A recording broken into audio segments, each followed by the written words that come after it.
Penampilan calon gubernur dan wakil gubernur nomor urut 3, Pramono Anung dan Rano Karno di J-Expo Kemayoran, Jakarta Utara Minggu malam 6 Oktober 2024 jadi sorotan.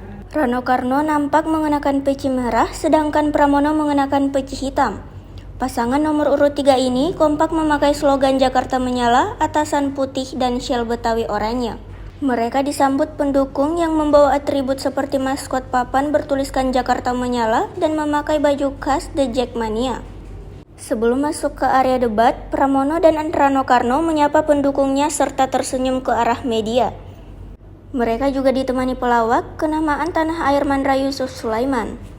Diberitakan sebelumnya, KPU Jakarta akan menggelar debat perdana pasangan calon gubernur dan wakil gubernur di J-Expo Kemayoran, Jakarta Utara Minggu malam 6 Oktober 2024. Astri Megatari, Ketua Divisi Sosialisasi KPU Jakarta mengatakan debat akan dimulai pukul 7 malam hingga pukul setengah 10 waktu Indonesia Barat. Astri menjelaskan bahwa acara debat ini akan dibagi menjadi 6 segmen.